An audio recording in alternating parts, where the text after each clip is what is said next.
Untuk penyusun ada Andriani Prihastijonta NIM 182-170 dan Anastasia Marita Nura NIM 182-163. Kemudian sebagai presenter Nuresya Laras Ayu Oktavia NIM 182-148 dan Maria Febrianti Wolo NIM 182-167. Untuk pengumpul ada Crispinus Rivaldi Patut NIM 182-145 dan anggota lainnya Evliana Metola Primasesa NIM 182-149. Yang pertama saya akan menjelaskan tentang sistem thinking.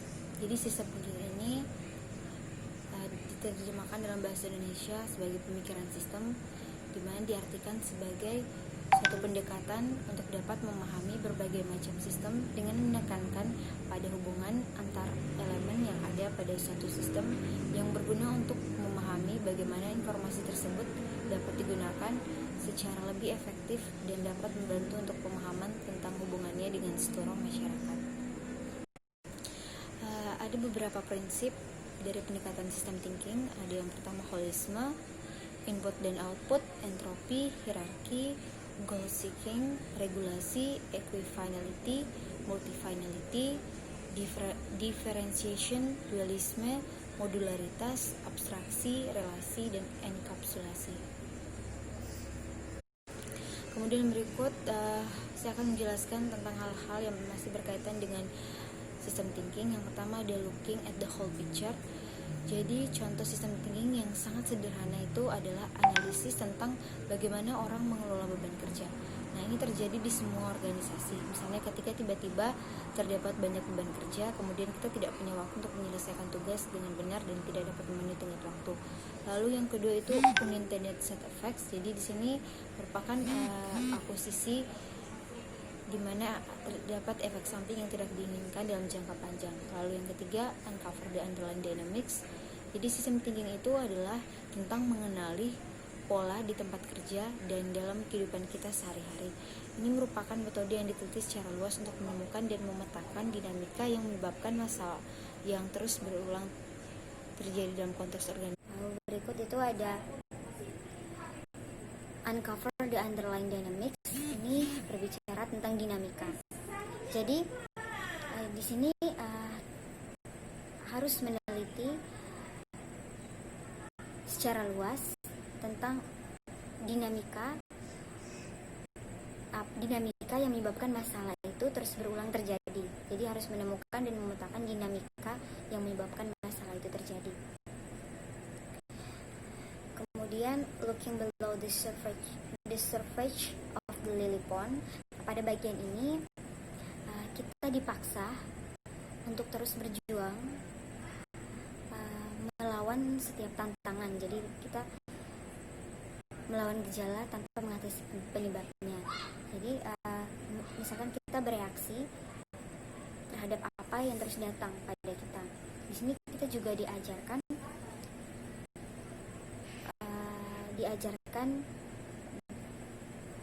hal dimana di saat kita dipaksa untuk terus melawan tantangan tersebut, terus melawan tanpa kita mengatasi penyebabnya.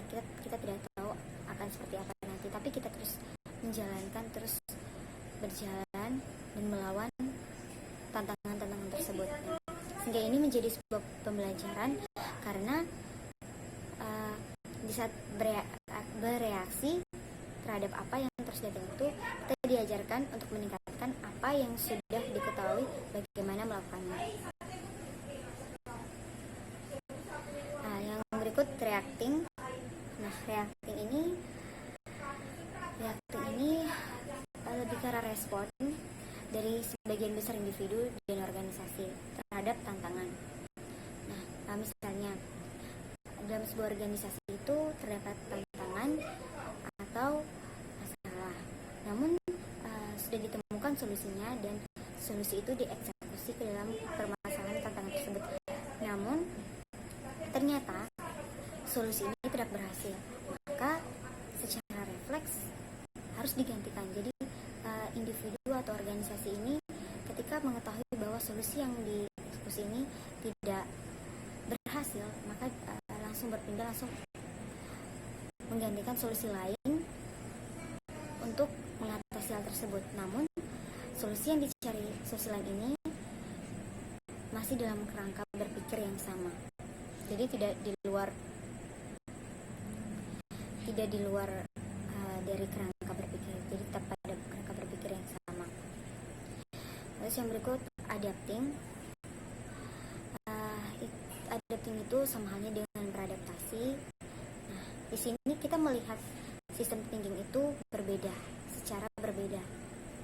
Misalnya kita melihat dari aspek budaya, keyakinan, model mental, dan lainnya. Nah, namun aspek ini bisa menjadi pendorong situasi dan alasan penolakan terhadap perubahan.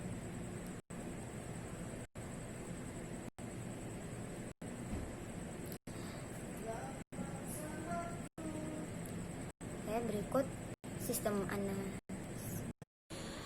sistem analisis.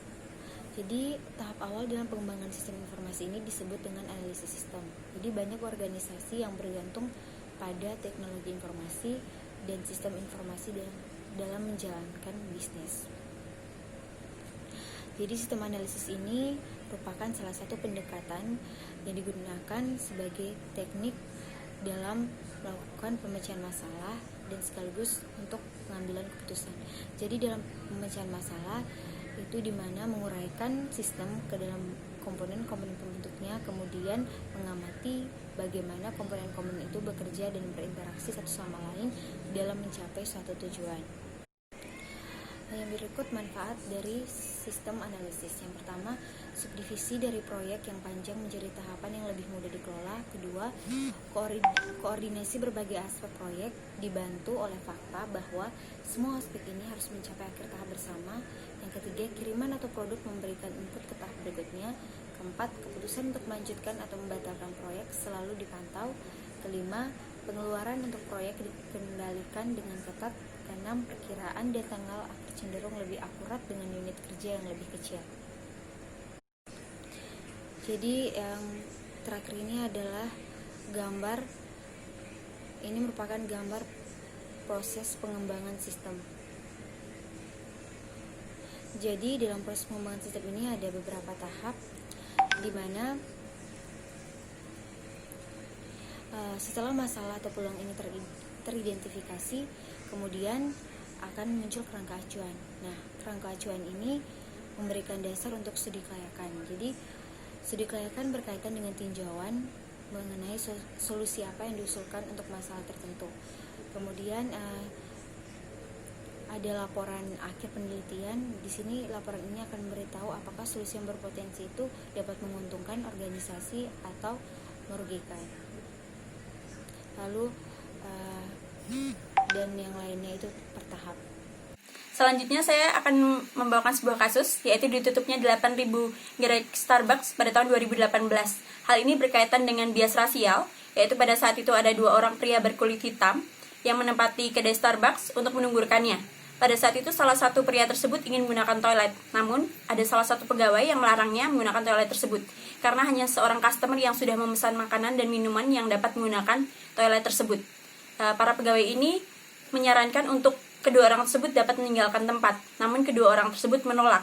Sehingga ada salah satu manajer yang menelpon kepolisian, sehingga kepolisian tersebut mengamankan kedua orang tersebut. Namun beberapa saat kemudian mereka berdua lolos karena tidak ada tuduhan apapun.